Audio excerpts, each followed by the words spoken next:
I got really good nachos. Like the best nachos. Like we ordered so many nachos you would not believe. So many nachos. Is this thing on? Okay, cool. It is. Perfect. Hi everybody. Oh, let me scoot over a little bit. Hi everybody, Caffeine Fox here. And before you ask, I am indeed wearing a skin suit. It's really hot here. Like really hot. The airflow in my studio today is not at peak performance. It is not rocking at 100%. So rather than melt into a blue and gray puddle on the floor, I'm just going to not do that. I want to survive this video. Yeah.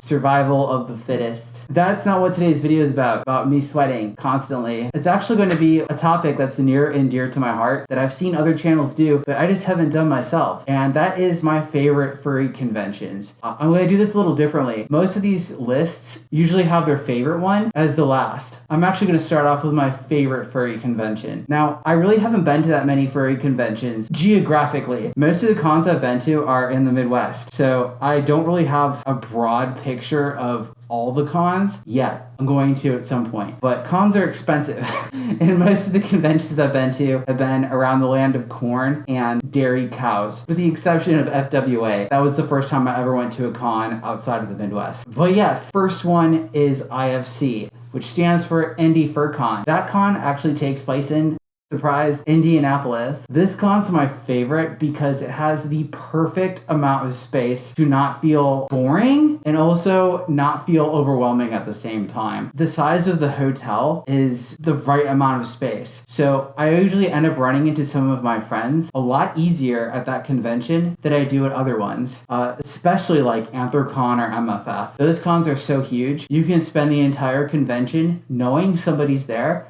and then never even meet them. Like they're ghosting you and you don't even know it's happening. People don't do it on purpose. At least I don't think they do. Oh no. IFC is the perfect size. And okay, this is gonna sound really weird. I actually really like the smell of the lobby at IFC. Like I have no idea what it is, but that smell is just like the perfect thing. It just smells like bubble soap. Like the little soap that you put the little wand in and then blow bubbles with. And I always associate that smell with the con. But it's just a really friendly, fun time. And because there really isn't a whole lot of activity going on at one time, you end up having a lot more intimate interactions with people. You can meet your friends that you just haven't seen forever, and you can make new friends even easier too, because there's only so many people at this convention. You're bound to run into like somebody. It's great. It's great. I freaking love IFC. We've made it to IFC pretty much every single year, and I'm super excited because I'm also going again this year. Yeah, number one is IFC for sure. My second favorite convention would have to be Anthrocon. Now, I've only been to Anthrocon one time compared to MFF and IFC, which I've been to like 4 or 5 times now at this point. Anthrocon has a special place in my heart. It is a huge convention, and the fact that it's set in this convention center / hotel that's massive adds to the feeling of it just being like this community event. Even the town outside of it, I think it's like Fernando's. I don't even know if they're still there, but they give out like these dog dishes that you put your food in, which is amazing. The fact that the local businesses contribute to this overall furry sphere of influence. You are a part of the community, and that's why I really love Anthrocon. It's the fact that the community ends up becoming a part of the convention as well. This isn't really true for any of the other conventions I've been to. I mean, maybe aside from FWA, they had like a few items on the menu that were themed furry related, but not to the extent of Anthrocon. Like that town goes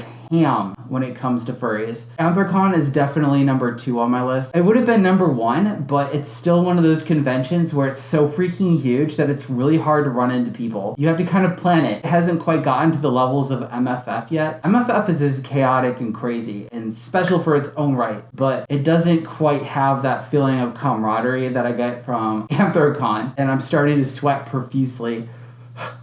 Okay. All right. Number 3 on my list of favorite conventions to go to is FWA. I've only been there one time, and that was this year. It's the first convention I've been to outside of the Midwest. FWA was an amazing time. The convention was just elevated 900 billion times because of the hotel. The hotel is so freaking massive. It had like, I don't know, almost 50 floors. Just looking down and seeing that every single one of those levels, there's probably like some crazy fur parties going on and like just shenanigans in general. It's a lot of real estate and it's all self-contained. So you still have side businesses too, right? Like you can still go to a restaurant down the road, but with it being Atlanta, it was a little expensive to leave that area. So we kind of kept it within the hotel block, which is a-okay because the hotel is connected via a sky bridge to a food court. Oh gosh. My fridge is making some weird noises. Okay, calm down.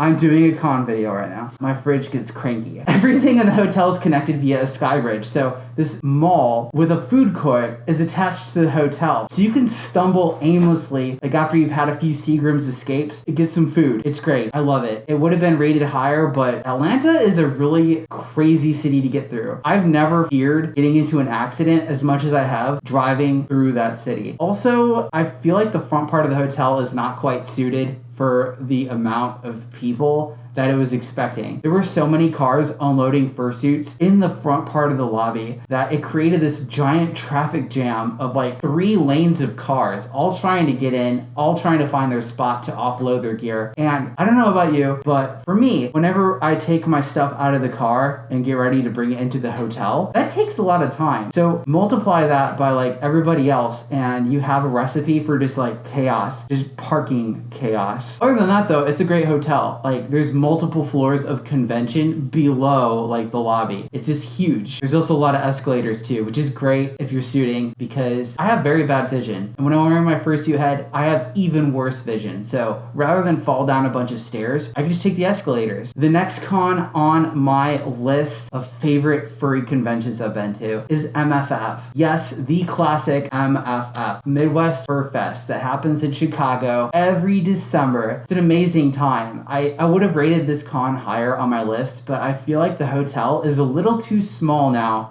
for what they're trying to achieve. I know they're next to a really large convention center. It's like the Rosemont Convention Center. They use that for like anime conventions and everything else, but I don't believe they were using the entire convention space last time I went there. And if it keeps growing the way it is, I can definitely see them like utilizing that as the main space for MFF. It's just super crowded in the hotel. You have to fight for any elbow room. So everybody just loves to just congregate where the escalators end. So you'll be going up the escalator trying to leave and not die, and there's just a huge crowd of people all around the escalator, and there's like a sign on the floor being like, hey, don't cross this line. I don't know, furries can't read. You have this problem of like like an escalator bottleneck backup going on, and you get a little spicy at times, but the hotel itself is really nice. I've had really great experiences with the rooms. It's also another one of those cons where it just feels like you can meet a lot of people a bit easier than I would say probably FWA or AC,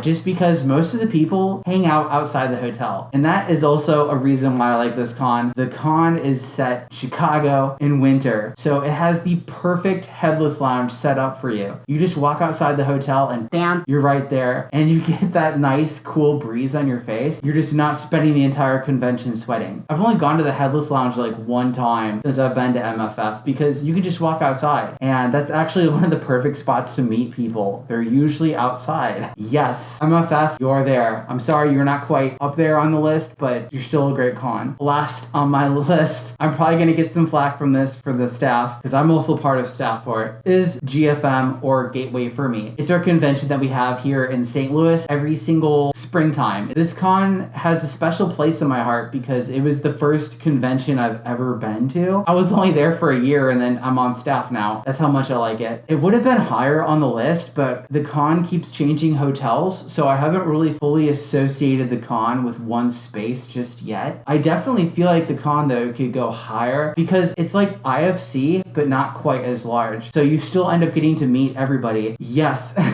GFM is an amazing experience. Yeah, and I'm not just saying that because I'm on staff. It's a great time. So if you haven't been to GFM, you should totally go. So yeah, that's pretty much the list of my favorite conventions. I know it's not a lot of conventions. I really haven't been to that many. And I am going going to change that. As the years go by, I want to attend a lot more cons that are out there. I want to go to some of the West Coast cons, go to cons in Canada, and even Eurofurence. There's just so many cons out there and so little bucks. Thank you everybody for sitting here and listening to me talk about why I love hotels and the smell of soap. If you like this content, feel free to like and subscribe, and consider supporting me on Patreon right here on this link right here. You'll get access to behind the scenes photos on my Telegram chat, and also be able to chat during a live stream, which will happen at some point in the future. I know I used to do a whole bunch of live streams, but trying to cram that in with my 3 upload a week schedule, it's a little tricky. I'm going to do them though. I just have to figure out how to do it. So yeah, I have not given up streaming. I'm going to do that again. But yeah, thank you everybody for watching today's video, and I hope you have a great rest of your day. Holy smokes. Bye.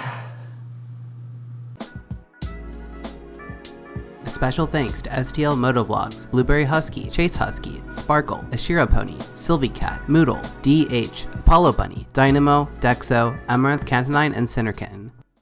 I got really good nachos.